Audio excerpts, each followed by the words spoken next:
हाय queen's, good morning. आज है Sunday, रविवार का दिन। और आज मैं दोबारा हाजिर हूँ अपनी क्वींस के साथ एक और क्वीन इन द मेकिंग का वीडियो लेकर। भाई आजकल तुम लोग मेरे अंदाज में हल्का सा डिफरेंस देखोगी। मैं आजकल हर वीडियो बड़ा सच सवर के बना रही हूँ क्योंकि आजकल हमें सजने का मौका ही नहीं मिलता अदरवाइज। अब मैं सोचती हूँ क्यों ना अपनी क्वीन से मिलते समय ही अपनी अच्छी अच्छी मन पसंदीदा ड्रेसेस पहनकर तुम लोगों से बातचीत करी जाए, ताकि मेरी क्वींस भी इस न्यू नॉर्मल को जल्द से जल्द अपना पाएं। है कि नहीं? इस न्यू नॉर्मल के अंदर हमें अपने आप को खुश करने के, एक दूसरे को समझने के, इस जिंदगी को और ज़्यादा खुलकर अपने घर की चार दीवारी में ही जितना हो सके रहकर जीने का अंदाज सीखना है। और इसीलिए हमें जब भी मन करे तैयार होने का, मन का सोच के सिर्फ अपनी पुरानी साड़ियों को, अपनी नई साड़ियों को जिन्हें तुमने अलग अलग इवेंट्स के लिए प्लान किया था, उन्हें बस हाथ फेर के देखते ही मत रहना। फटाफट से बाहर निकालना, उन्हें पहनना, उनके साथ अपनी फेवरेट ज्वेलरी निकालना, अच्छा सा फोटो शूट करना। अगर कोई और तुम्हारी फोटो खींचने के लिए तैयार नहीं भी है तो भी आजकल है ना यार, आजकल सेल्फी कैमराज हैं, आप टाइमर लगा सकती हैं, खुद की पिक्चर्स खुद खींच सकती हैं और फिर अपने अच्छे वाले व्हाट्सएप ग्रुप में उसे शेयर कर लेना, बाकियों को भी इंस्पायर करना खुशी का ये अंदाज ढूंढने के लिए। आज मेरे दिमाग में एक खास टॉपिक था तुम लोगों से बात करने के लिए। क्या भाई, लॉकडाउन के चलते और इस न्यू नॉर्मल में एडजस्ट करते करते कहीं ना कहीं मेरी क्वींस अपनी शादीशुदा जिंदगी में अपने पार्टनर्स के साथ, अपने अदर फैमिली मेंबर्स के साथ एडजस्टमेंट इश्यूज देख रही हैं। कहीं ना कहीं हम लोग इस नए तरह के वातावरण में जिसमें हमें एक दूसरे के साथ बहुत ज़्यादा टाइम मिल गया है। कई बार ऐसा महसूस होता है कि ज़रूरत से ज़्यादा टाइम मिल गया है। शायद हम इस इंसान को जितना अब तक जानते थे उतना ही काफ़ी था।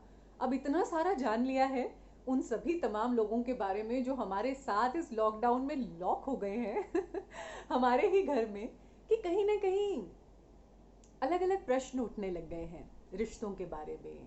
क्या हम एक दूसरे के साथ रहने के लिए बने भी हैं या नहीं? क्या हम इस रिश्ते को आगे निभा पाएंगे even after everything gets back to the old normal? क्या हम इसके अंदर कहीं ना कहीं अपनी कोई जगह बना पाएंगे? इस तरह के बहुत सारे विचार आ रहे हैं आजकल मेरी क्वींस के दिमाग में, जो कि तुम लोग बहुत प्यारे तरीके से मेरे साथ बिना किसी खौफ के शेयर कर लेती हो वॉइस मैसेजेस के थ्रू। अलग अलग काउंसलिंग सेशंस में भी मैं देख रही हूँ कि यही एक मेजर सवाल है जो तुम लोगों के मन के अंदर कहीं ना कहीं बैठा हुआ है, हर एक क्वीन के। तो कैसे हम अपनी शादीशुदा ज़िंदगी को बेहतर बना सकते हैं? कैसे हम एक दूसरे के साथ ये जो बहुत सारा समय हमें मिल गया है एक दूसरे के साथ बिताने के लिए, इसे कैसे और ज़्यादा फ्रूटफुल और मीनिंगफुल कर सकते हैं? कैसे हम अपने रिश्तों को इस तरीके से इस नए दौर में एक किस तरीके से, किस नए अंदाज से उन्हें निभा सकते हैं कि वे ना केवल अब बल्कि आने वाली ज़िंदगी में भी एक दूसरे का पोषण करें, ना कि कुपोषण। एक दूसरे को चूसे नहीं बल्कि एक दूसरे को और ज़्यादा एनरिच करें हमारे रिश्ते। कैसे हो सकता है ये? एक स्टडी थी बहुत साल पहले, कुछ बहुत समझदार वैज्ञानिकों ने मिलकर ये स्टडी की थी जिसमें साइकोलॉजिस्ट भी थे, साइकाइट्रिस्ट भी थे शामिल। और इस स्टडी में इन लोगों ने दो ग्रुप्स बनाए थे। पहला ग्रुप था उन तमाम शादीशुदा कपल्स का जो 30 से 50 साल की उम्र में, यानी कि ऑलमोस्ट से मिडिल एज के अंदर आते हैं। और दूसरा ग्रुप था ऐसे शादीशुदा कपल्स का जो 60 या 70 साल के आगे के हैं, यानी कि थोड़ा सा एजड कपल्स में आ जाते हैं ना। जो 30 से 50 साल वाला ग्रुप था उनके अंदर मेनली झगड़े हुआ करते थे, पारिवारिक झगड़े और पैसों को लेकर, कि भाई परिवार में किसी ने कुछ कह दिया और आपस में कपल्स एक दूसरे के साथ लड़ने लगे उस चीज़ को लेके, या फिर किसी को कम पैसे मिल रहे हैं खर्चने के लिए, किसी को ज़्यादा मिल रहे हैं, किसी को लगता है दूसरा इंसान ज़्यादा खर्चा कर रहा है मैं कम कर रहा हूँ इत्यादि। इस तरीके के ज़्यादा इश्यूज होते हैं मिडिल एजड कपल्स के अंदर। और जो 60-70 साल से आगे वाले कपल्स थे उनके अंदर मेन इश्यूज होते थे कि उन्हें अपना समय नहीं मिल रहा है, शांति से बैठने का समय नहीं मिल रहा है, वो लोग एक दूसरे के प्रति प्यार को किस तरह से एक्सप्रेस करते हैं, उनकी एक्सपेक्टेशंस वेरी कर रही थी। और उनके हेल्थ इश्यूज कोई सुन रहा है या नहीं सुन रहा है।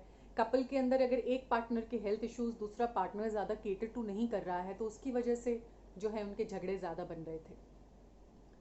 दोनों ही तरह के ग्रुप्स के अंदर साइकोलॉजिस्ट ने जब इनको स्टडी किया और उन ग्रुप्स के अंदर उन्होंने ये देखा कि कौन से कपल्स अपने झगड़े जल्दी सुलझा लेते हैं या अपने इन मुद्दों को झगड़े तक पहुंचने ही नहीं देते, वो ऐसा क्या डिफरेंट करते हैं।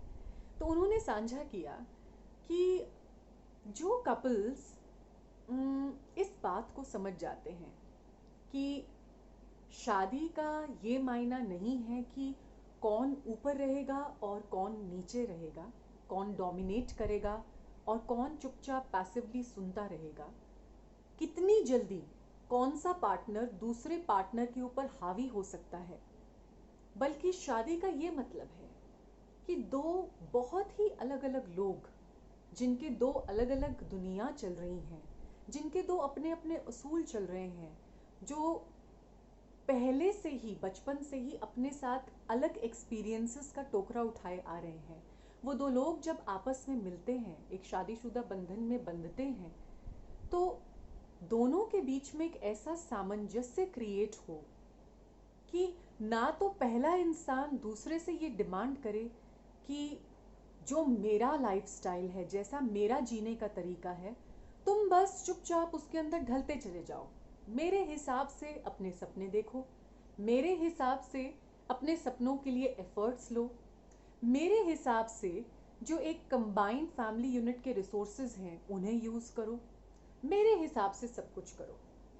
ना तो ये एक इंसान समझे, ना ही दूसरा इंसान ऐसा महसूस करे कि जितना भी परिवार का लोड है, वर्क लोड है, वर्क प्रेशर है, वो केवल उसी के ऊपर आ गया है।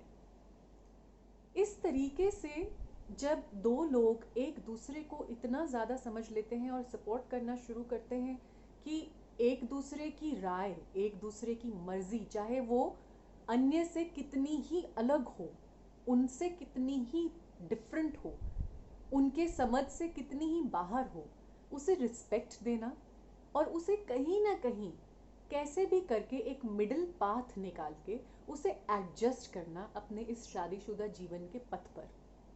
तभी वो कपल्स जब भी हल्के छोटे मतभेद शुरू हो जाते हैं, आप लोगों ने ध्यान दिया होगा जब हम लोग घर में छोटी छोटी फाइट्स होती हैं, क्वारल्स होते हैं या इवन बड़े झगड़े होते हैं, उनका जो रूट कॉज होता है, उनकी जो जड़ होती है, वो इतनी छोटी सी माइनर सी पेटी सी बात होती है कि हमें लगता है कि इतनी सी बात का इतना बड़ा बखेड़ा कैसे बन गया। यूजुअली बातें इतनी छोटी होती हैं कि उन्हें हम लोग आराम से एक दूसरे के साथ बैठकर सुलझा सकते हैं। हम लोग अगर अपने मन में चल रही कोई भी बात बहुत ही स्पष्टता के साथ काइंड वर्ड्स चूज करके, मैं रिपीट करूंगी, काइंड वर्ड्स चूज करके, ज़्यादातर मैं अपनी क्वींस के अंदर एक ये पॉइंट देखती हूँ, क्वींस मैं तुम्हारी सहेली हूँ, तुम्हारी सखी हूँ, इसलिए तुमसे अपने मन की बात स्पष्टता पूर्वक बोल रही हूँ कि हम जो हैं, हम स्त्रियां जो हैं, हम लोग स्ट्रेट फॉरवर्डनेस के नाम पर या दूसरे को सच्चाई दिखाने के नाम पर कई बार इतने ज़्यादा रूड हो जाते हैं, हमारा वर्ड सिलेक्शन इतना गलत हो जाता है कि हम जो पॉइंट होता है, जिस पॉइंट के ऊपर हमें एक्चुअली एक सोल्यूशन चाहिए होता है, उसे साइड लाइन हो जाता है, वो पॉइंट वो अपने आप एकदम अलग थलग सा रह जाता है और एक्चुअल में जो प्रॉब्लम होती है उसी के ऊपर हमारा बवंडर तैयार होता चला जाता है। जब हम लोग प्रॉब्लम बता रही होती हैं अपने पार्टनर्स को या अलग फैमिली मेंबर्स को, तो जो हम लोग शब्दों का चयन करते हैं वो शब्द इतने गलत होते हैं कि जो रियल प्रॉब्लम है वो कहीं ना कहीं इन शब्दों के मलबे के नीचे दबी रह जाती है। वो रियल प्रॉब्लम कभी भी सुलझने का उसको मौका ही नहीं मिलता, क्योंकि हमारे प्रॉब्लम बताने के या डिस्कस करने का तरीका ही अपने आप में एक बहुत बड़ी प्रॉब्लम क्रिएट कर देता है। होता है ना ऐसा? एंड दूसरा पॉइंट जो उन साइकाइट्रिस्ट ने भी कहा और मैं भी उस पॉइंट से बहुत ज़्यादा सहमत हूँ कि हम लोग चाहते हैं, सुन सुनकर, या बिलीफ सिस्टम्स हमारे बचपन से ही ऐसे बनाए गए हैं कि जो लोग प्यार में होते हैं उन्हें एक दूसरे को कुछ कहने की ज़रूरत नहीं होती, उन्हें एक दूसरे को कुछ समझाने की ज़रूरत नहीं होती, वो लोग ऑलरेडी इतना टेलीपैथी होती है उनके बीच में कि वो बिन बताए बिन बोले ही सब कुछ समझ जाते हैं। लेकिन ये गलत है। We are normal human beings, हम लोग सब इंसान हैं, एक आम इंसान है। आम इंसानों को इन सुपर पावर्स के साथ नहीं नवाजा गया। एंड किसी बड़े धर्मात्मा को भी अगर अपने रिश्ते को अच्छे से निभाना है तो उन्हें भी स्पष्टता पूर्वक बोल कर समझाना पड़ेगा। यही तो फायदा है भाषा का, यही तो फायदा है एक बोली होने का, एक कम्युनिकेशन होने का आपस में। लेकिन हम समझते हैं कि दूसरा इंसान इतना तो मुझे जानता है, इतने साल हो गए हैं कि वो बिना बताए बिना बोले इतनी बात तो मेरी समझ ही लेगा यार, इसमें बार बार बोलकर समझाने की क्या बात है। दूसरा इंसान सोचता है कि ये मेरे घर में इतने दिनों से रह रही है, इतने महीनों से रह रही है, इसे सब कुछ पता होना चाहिए, इतने साल हो गए हैं, अब तक क्या इसको यही नहीं पता कि दूसरा इंसान इससे क्या रवैया एक्सपेक्ट कर रहा है। लेकिन कई बार हम लोग इंसान हैं, हमें नहीं पता होता जब तक कि हमें बताया ना जाए बोलकर कि इस तरीके से ही अपने रिश्ते को मैं ये एक्सपेक्ट कर रहा हूँ, मैं ये आपसे ये काम एक्सपेक्ट कर रही हूँ, मैं चाह रही हूँ कि मुझे इस तरीके से इस मोड़ पर ज़िंदगी के ऐसे ऐसे समझा जाए। मैं आपसे खुलकर बात करना चाहती हूँ। और जब भी तीसरा पॉइंट, जब भी कोई भी कन्वर्सेशन शुरू हो हम लोगों की, कोशिश कीजिए कि आप सबसे पहले उस इंसान की गलतियां ना गिनवाना शुरू करें, क्योंकि हर इंसान में बस गलतियां ही नहीं होती। हर इंसान का हर सिचुएशन से रिलेटेड दो पहलू होते हैं। हर इंसान के किसी भी एक सिचुएशन से रिलेटेड उसके दो पहलू होते हैं। उसने अपना कुछ हिस्सा उस सिचुएशन में हमारे हिसाब से किया होता है, और अपना कुछ हिस्सा एक ही सिचुएशन में हमारे बिल्कुल विपरीत या प्रतिकूल किया होता है।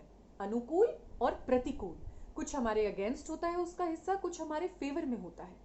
एंड हम लोग डिस्कस करना चाहते हैं क्योंकि जो हिस्सा हमारे अगेंस्ट होता है वो हमें नकारा होता है, हमें कहीं ना कहीं उस हिस्से को डैम्पन करना होता है या कम करना होता है। 100% हमारे हिसाब से दूसरा इंसान नहीं जी सकता, ये तो फॉर ग्रांटेड बात है, क्योंकि हम अपने ऊपर लेके देखें ना क्वींस, हम भी तो उनके हिसाब से 100% नहीं जी सकती। तो इसीलिए हमें जो हिस्सा उनका हमारे हिसाब से है, जो अनुकूल है, जो हमारे फेवर में है, उससे बात शुरू करनी चाहिए। उनको पहले अपना ग्रैटिट्यूड दिखाना चाहिए, उनको धन्यवाद देना चाहिए कि किस किस पॉइंट्स के ऊपर उन्होंने हमारी समझ के हिसाब से हमें अंडरस्टैंड करते हुए, हमारा ध्यान रखते हुए, हमारे लिए अपना प्यार जताते हुए कोई काम आगे बढ़ाया। और फिर धीरे धीरे बिना पर, क्योंकि, परंतु, लेकिन, ऐसा बिल्कुल नहीं होना चाहिए था, इस तरह के बहुत स्ट्रॉन्ग वर्ड्स को यूज किए बिना कुछ आरामदायक शांतिपूर्वक वर्ड्स, यानी कि जैसे कि आपने अपनी तरफ से पूरी कोशिश करी और मुझे वो कोशिशें दिखी, अगर हम यहाँ पर हल्की सी ये कोशिश भी कर लेते तो मुझे और अच्छा लगता। आप इसके साथ साथ ये चीज़ भी थोड़ी सी देख लिया करो ना, मुझे और ज़्यादा बेहतर महसूस होगा, मुझे यहाँ पर एडजस्ट होने में और आसानी होगी। आपकी मदद से ही अब तक एडजस्ट हो रही हूँ, आगे भी हो सकती हूँ। इस तरीके से बीच बीच में उस इंसान को क्रेडिट देते हुए, उसकी अंडरस्टैंडिंग स्किल्स को कॉम्प्लीमेंट करते हुए, प्लीज़ क्वींस हर चीज़ में अपना ईगो मत अड़ाना, ठीक है। मतलब देखो, ईगो बड़ा है या हमारी ज़िंदगी, ऑफ कोर्स हमारी ज़िंदगी ज़्यादा बड़ी है। ईगो ज़्यादा इम्पॉर्टेंट है या हमारी शांति? ऑफ कोर्स हमारी शांति बहुत ज़्यादा इम्पॉर्टेंट है। और ये भी मत समझना कि तुम्हारे इस तरीके से बात करने से या इस तरीके की बिहेवियर शो करने से कोई इंसान तुम्हें फॉर ग्रांटेड लेना शुरू कर देगा। नो, पहले हमें अपने अंदर, अपनी बातों के अंदर, अपने सारे के सारे कम्युनिकेशन स्किल्स के अंदर जो रिक्वायर्ड चेंज है वो लाना होगा। अपनी अंडरस्टैंडिंग को और ज़्यादा विविड करना होगा, और ज़्यादा वास्ट करना होगा, और ज़्यादा स्पेस देना होगा दूसरे इंसान को। पहले जो भी चेंज हम अपने अंदर कर सकती हैं उसे लाना होगा, और फिर हमें शांति से, धैर्य से वेट करना होगा, दूसरे इंसान में भी वो चेंजेस आएंगे ही आएंगे। देखिए, 100 में से 2 या 3 केसेस ही ऐसे निकलते हैं, स्टडीज ने भी प्रूव किया है, जिसके अंदर अगर इंसान खुद को बदलता है तो भी सामने वाले में चेंज नहीं आता। केवल ऐसे 2 या 3 केसेस होते हैं, यानी कि इन टोटो 2 या 3% की जो एक एवरेज वैल्यू है वो निकली है। अदरवाइज बाकी बचे 97% लोगों के अंदर चेंज ज़रूर आता है अगर आप अपने अंदर चेंज लाएंगी तो। मैं चाहती हूँ कि इस वक्त में जब हमें अपने ऊपर ध्यान देने का वक्त मिला है, अपने रिश्तों पर ध्यान देने का वक्त मिला है, कोशिश करिए अपने लाइफ पार्टनर्स को, अपने परिवार के अन्य सदस्यों को 3 चांसेस ज़रूर दीजिए क्वींस, जस्ट 3 चांसेस। इन 3 चांसेस के अंदर कोशिश कीजिए हर चांस में, चाहे वो इंसान हमें पे कितना ही बुरे तरीके से उसने हमें डांटा हो, हमें नीचा दिखाया हो, या हमें बैक आंसर किया हो, बैक फायर किया हो, हमें किसी चीज़ के लिए गलत तरीके से आरोपित किया हो, कोशिश करना बस 3 बार तुम शांत रह जाओ, चुप रह जाओ। 3 बार मन से उस इंसान को वहीं की वहीं माफ़ कर दो, ये सोचकर कि शायद वो इंसान किसी डिफ़िकल्ट फेज से गुजर रहा है, शायद वो इंसान अभी हाल ही में पास्ट में कुछ ऐसी हुई आपसी घटना की वजह से कड़वाहट है उसके मन में, और इसीलिए उसे इस कड़वाहट को जताने का जब मौका मिला उसने जता दिया। उसे थोड़ा सा स्पेस देना, सिर्फ 3 बारी, ज़्यादा नहीं कहूँगी, 3 बारी के लिए तो हम अपना ईगो साइड में रख सकते हैं, और उन 3 ही बारी में मेरी ज़्यादा से ज़्यादा क्वींस, बल्कि मैं कहूँगी मेरी सभी क्वींस, बस 3 ही चांसेस के अंदर देखना अपने आप के अंदर बहुत सारे चेंजेस लाने में कामयाब हो जाएंगी। ठीक, मैं चाहती हूँ तुम्हारा ये समय, तुम्हारा हर समय, तुम्हारे आने वाली ज़िंदगी, तुम्हारी प्रेजेंट ज़िंदगी पिछली बीती हुई ज़िंदगी से कुछ बेहतर, कुछ ज़्यादा प्यार से भरी हुई, कुछ ज़्यादा एहसासों से, प्यारे एहसासों से भरी हुई हो। And last but not least, don't underestimate the power of a beautiful hug. जाके जो रिश्ते तुम्हारे लिए मैटर करते हैं उन्हें गले से लगाओ, उन्हें प्यार से जताओ कि वो कितने ज़रूरी हैं तुम्हारे लिए। किसी भी रिश्ते की जब डेथ होने लगती है ना, डेथ यानी कि रिश्ता धीमिल पड़ने लगता है, या तुम्हें लगता है कि रिश्ता ख़त्म ही होने को है, तो उस रिश्ते में जुड़े हुए इंसानों को उनकी वैल्यू याद दिलाना, उनसे बार बार सजेशंस मांगना, छोटी छोटी बातें डिस्कस करना कि आप क्या कहते हैं, मुझे इस मामले में कैसे एक्ट करना चाहिए, मुझे आगे कैसे बढ़ना चाहिए, मेरी एक ये प्रॉब्लम है, प्लीज़ इसका सोल्यूशन शायद आपके पास हो, आपकी ये स्किल्स ज़्यादा अच्छी हैं, आप इसका समझ के मुझे सोल्यूशन बता सकते हैं। जैसे ही रिश्तों में एक दूसरे की वैल्यू बढ़ने लगती है, दूसरे इंसान को जताया जाता है कि तुम मेरे लिए बहुत खास हो, मेरे जीवन में तुम्हारी बहुत ज़्यादा वैल्यू है, तो रिश्ते प्रफुल्लित होने लगते हैं, ग्रो होने लगते हैं, खिलने लगते हैं, कीचड़ में भी कमल के समान। ठीक, तो इसीलिए अपने ईगो रूपी कीचड़ को थोड़ा साइड में करके रिश्तों का ब्यूटीफुल कमल उगाने की बारी है। समय भी है, बारी भी है, अंदाज भी है मेरी क्वीन के पास। अगर मेरी वीडियोस अच्छे लगते हैं तो प्लीज़ यूट्यूब पे जाके सब्सक्राइब करो, साथ में बेल आइकॉन दबाना मत भूलना।